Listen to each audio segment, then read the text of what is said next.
তুমি এখানে?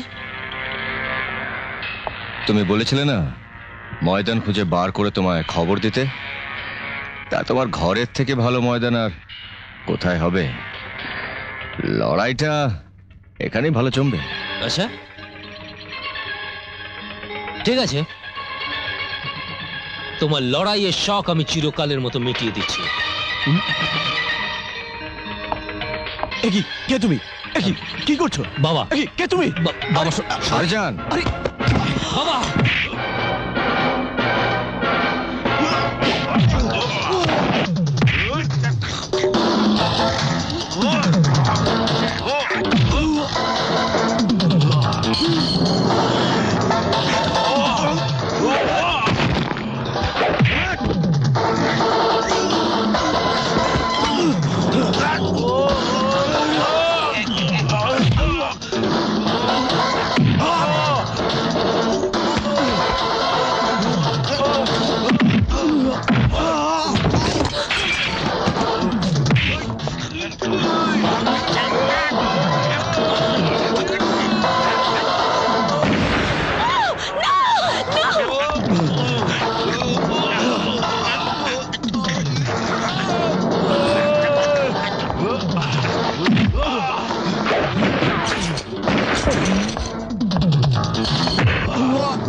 আমার ছোট ভাই, ভগবানে আমি কি করতে যাচ্ছিলাম?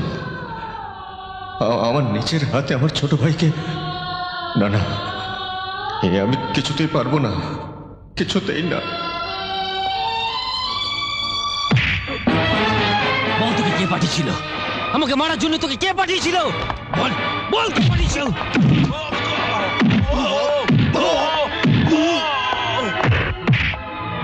বল বল তোকে কে পাঠিয়েছিল?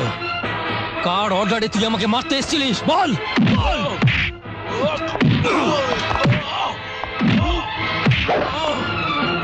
আমাকে মারার পেছনে কার হাত আছে?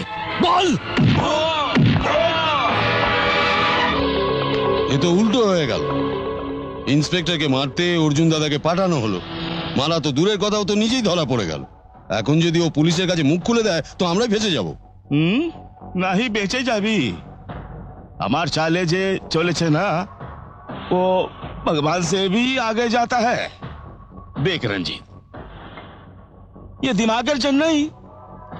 Today I am a minister. Ranjit, बाहर से हम ही जितना ही भद्दर आछी ना, अंदर में उतना ही हरामी, डबल हरामी। तुरा तो जानिस। ता जानी। अब बता, हमारे पहला नंबर दुश्मन क्या আছে बता? কে আবার? ইন্সপেক্টর অজিত। दुश्मन नंबर 2 बता? এই মুহূর্তে অর্জুন দাদা। अब ये दो दुश्मन कहाँ है? তুই বহুত ভাষণবাজি করিস, আসল কথাটা একটু ঝেড়ে কাস না। अबे मेरा प्लान सुनो। दोनों ही दुश्मन अभी पुलिस स्टेशन में है कि नहीं? तो साला पुलिस स्टेशन बम से उड़ा दो, मामला खत्म। राम भी गया, लक्ष्मण भी गया, बीच में मंथरा खुश हो गई और टीवी में समाचार आएगी। हमें गैर सूत्र से खबर मिली है कि आतंकवादी द्वारा पुलिस स्टेशन बम से उड़ा दिया है और दोनों मर चुके हैं। कहा समझा? চমৎকার চমৎকার। সাপও মরবে, লাঠিও ভাঙবে না। আব্দুল, এই কাজটা তো তোমাকেই করতে হবে, আমি তো আর কারোর উপর ভরসা করতে পারি না। लो, কিন্তু বস, অর্জুন দাদাকে দেওয়া ওই 5 লক্ষ টাকাটার কি হবে? ও হ্যাঁ, ভালো কথা মনে করেছো ড্যানিয়েল। ওই 5 লক্ষ টাকা তো আমার চাই। তুমি একটা কাজ করবে, তুমি অর্জুন দাদার বাড়ি, আচ্ছা ভালো কথা, অর্জুন দাদার বাড়িতে এখন কে কে থাকে? ও হ্যাঁ, মনে পড়েছে বস, আমি যখন অর্জুন দাদাকে টাকা দিতে গিয়েছিলাম তখন ওর বাড়িতে ওই ফরেস্ট অফিসার যাকে শক্তিবাবু খুন করেছিল, ওর ওয়াইফ গীতাকে দেখেছিল। শুনলি তোরা? আমি তোদেরকে সেদিন বলেছিলাম ওই গীতা কোর্টে হেরে গিয়ে আমার ছেলের ওপর বদলা নিতে ওকে খুন করেছে। সেদিন তোরা আমার কথা বিশ্বাস করিসনি। ওই গীতাই অর্জুনের রক্ষিতা হয়ে অর্জুনের সাহায্যে আমার ছেলে শক্তিকে খুন করেছে। যা ড্যানিয়েল, যত লোক লাগে নিয়ে যা, গীতাকে ধরে নিয়ে আয়। আমি অর্ডার করো।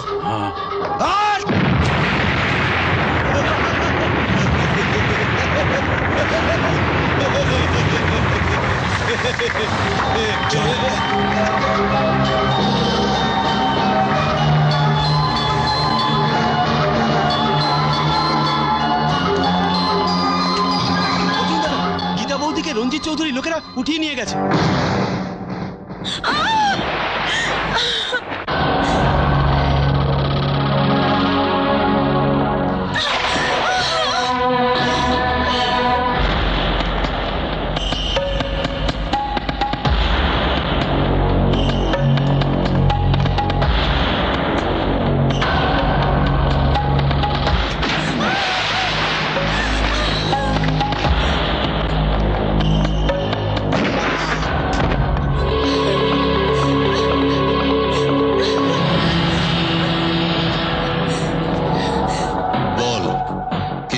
আমার ছেলে শক্তিকে। বললাম তো আমি মেরেছি। তোর মতো একটা দুর্বল মেয়ে ছেলে আমার ছেলে শক্তিকে মারতেই পারে না। বল কার হাত ছিল? রঞ্জিত চৌধুরী।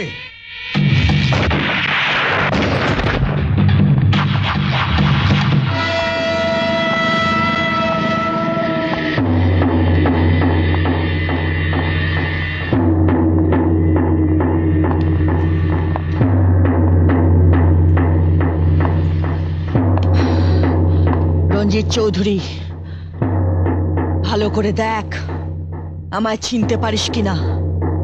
চিনতে পারছিস না? মনে করে দেখ শয়তান, আজ থেকে 20 বছর আগে ঠিক এই জায়গাতে আমার হাত দুটোকে এইভাবে বেঁধে রেখে তোরা তিনজনে আমার উপর কি অত্যাচার করেছিলিস মনে পড়ে? মেরো না, সত্যি সত্যি আমার কিছু মনে নেই। মেরো না। মনে নেই? মনে করার চেষ্টা কর জানোয়ার। এই তুই সেদিন আমায় বলেছিলিস না, রাত কা রানী খেয়ে নাও রঙিন পানি, হয়ে যাও আজ রাতের রানী। এই নে। ম্যাডাম, আপনি যদি হুকুম দেন তাহলে ওর পেট থেকে আমি কথা বার করতে পারি। না না অর্জুন, না। আমি জানি শয়তানের মুখ থেকে কিভাবে কথা বার করতে হয়। বল বল মানে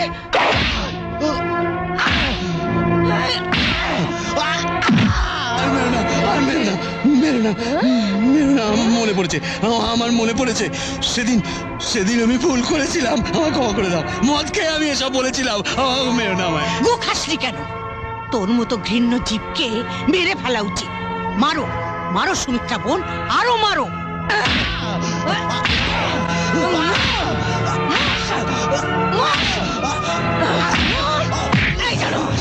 সেদিন তোর সাথে আরো দুজন ছিল। বল বল তার এখন কোথায়? সত্যি বলছি আমি জানি না। ভালোই ভালোই বলে দে, নইলে কিন্তু আজ তোর নিস্তার নেই। মারো সুমিত্রা বোন, আরো মারো।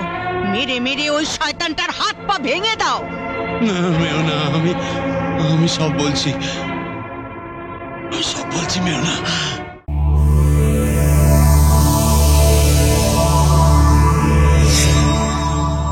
এমন আরো অনেক ভিডিও দেখতে এই চ্যানেলটি সাবস্ক্রাইব করে নিন এবং পাশের বেল আইকনটি প্রেস করে দিন।